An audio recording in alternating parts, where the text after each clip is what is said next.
Thanks to principal sir. Teachmint app पर school की online classes, वाह कमाल का आइडिया दिया उन्होंने।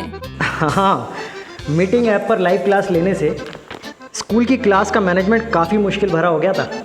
अब टीचमेंट के ऑटोमेटिक अटेंडेंस, ऑनलाइन टेस्ट और क्लास रिकॉर्डिंग जैसे फीचर्स की वजह से ऑनलाइन टीचिंग अब आसान हो गई है।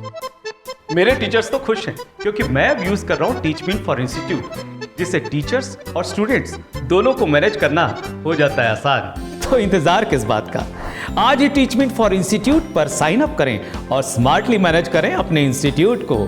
टीचमेंट ऐप, इंडिया का नंबर 1 टीचिंग ऐप। नमस्कार दोस्तों, राजस्थान नौकरी अड्डा में आप सभी का स्वागत है। भर्ती एजेंसियों से फीडबैक के बाद विभागों को भेजा 7 बिंदुओं का परिपत्र। सरकार ने कबूला विभाग ढीले इसलिए समय पर नहीं हो पाती भर्तियां। कमेटी बना रही अंतिम रिपोर्ट 15 जुलाई तक सरकार को सौंपेगी। जयपुर की ये न्यूज़ है दोस्तों। राज्य सरकार ने माना है कि सरकारी विभागों की ढिलाई के कारण भर्तियां समय पर नहीं हो पाती। भर्ती एजेंसियों से फीडबैक लेने के बाद सरकार ने विभागों को 7 बिंदुओं का परिपत्र भेजते हुए आगामी भर्तियों से जुड़ा कामकाज तेज़ी से निपटाने के लिए निर्देश दिए हैं।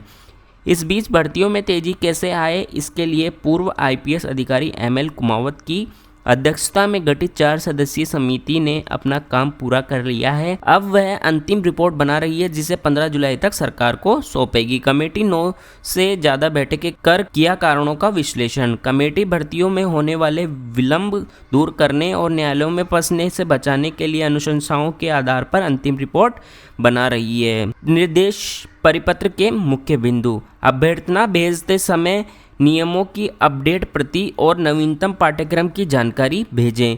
वित्त वर्ष 2021-22 में होने वाली भर्तियों की अभ्यर्थना भर्ती एजेंसी को शीघ्र भेजें।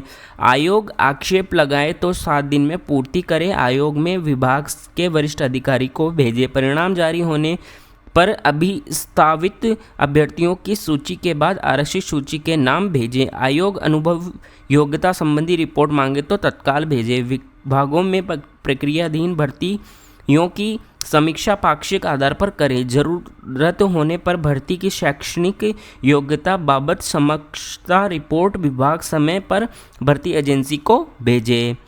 4 सदस्यों की समिति ने काम पूरा कर लिया। 15 जुलाई तक सरकार को अंतिम रिपोर्ट सौंपेगी। दोस्तों, आरएएस भर्ती का जो मामला है, हाईकोर्ट में उसने पूछा है कि 15 गुना से अधिक चयनित आरक्षित वर्ग के अभ्यर्थियों को सामान्य वर्ग में नियुक्ति क्यों? आरएएस भर्ती की मुख्य परीक्षा में आरक्षित वर्ग के पदों की संख्या के 15 गुना से अधिक अभ्यर्थियों को शामिल करने के मामले में राजस्थान हाईकोर्ट ने पूछा है कि इन्हें अंतिम चयन में अनारक्षित पदों पर नियुक्ति कैसे दी गई है। कोर्ट ने इन पदों पर दी नियुक्तियों को अंतरिम मानते हुए याचिका के निर्णयाधीन रखा है। याचिकाकर्ता मनीष अवस्थी व अन्य के अधिवक्ता विज्ञान शाह ने बताया कि राज्य सरकार ने आरएएस भर्ती नियमों में वर्ष 2020 में संशोधन किया जो 2013 से लागू हुआ। संशोधन के अनुसार मुख्य परीक्षा में आरक्षित वर्ग के लिए तय की गई सीटों के 15 गुना अभ्यर्थियों से अधिक बुलाए गए अभ्यर्थियों को अंतिम चयन में आरक्षित वर्ग में ही नियुक्ति दी जा सकती है, शर्त के साथ शामिल किया था। याचिका में कहा गया कि इस संशोधित नियम की अनदेखी कर राज्य सरकार ने इन अभ्यर्थियों के सामान्य वर्ग से अधिक अंक आने के आधार पर अनारक्षित पदों पर चयन कर लिया, जबकि इन्हें मुख्य परीक्षा में ही इसी शर्त के साथ शामिल किया गया था कि इनका अंतिम चयन आरक्षित पदों पर ही किया जाएगा। इस पर न्यायाधीश एसपी शर्मा ने संबंधित अधिकारियों को नोटिस जारी किया है। सरकार अधिकारी नहीं कर रहे प्रक्रिया का पालन। मुख्य सचिव निरंजन आर्य ने 25 जून को लोक सेवा आयोग और चयन बोर्ड सचिव के साथ बैठक की थी। इसमें दोनों भर्ती एजेंसियों ने विभागों की ओर से भर्ती प्रक्रिया का पालन के संबंध में अपनी रिपोर्ट पेश की थी। इसके बाद मुख्य सचिव ने माना कि विभागों में भर्ती प्रक्रिया सही तरीके से पालन नहीं की जा रही है।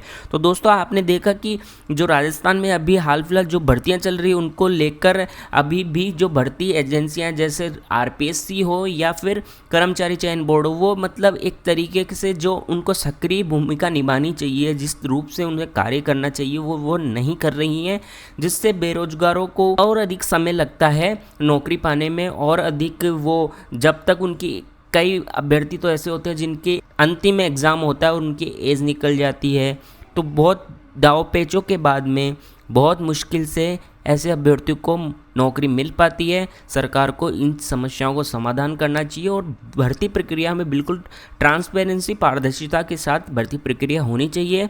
राजस्थान हाई कोर्ट स्टेनोग्राफर का जो रिज़ल्ट है वो इसका एक उदाहरण है। आप देख सकते हैं जब न्यायालय की खुद की भर्तियों में इस तरह की जो पारदर्शिता नहीं है तो आप अन्य भर्तियों से उम्मीद नहीं कर सकते हैं। इसलिए सरकार को विचार करना चाहिए और जो भी भर्ती एजेंसियां हैं उनको दिशा निर्देश देकर जो सरकार आगामी भर्तियां हैं या अभी जो हाल फिलहाल भर्तियां चल रही हैं उनमें पारदर्शिता दिखानी चाहिए। दोस्तों धन्यवाद।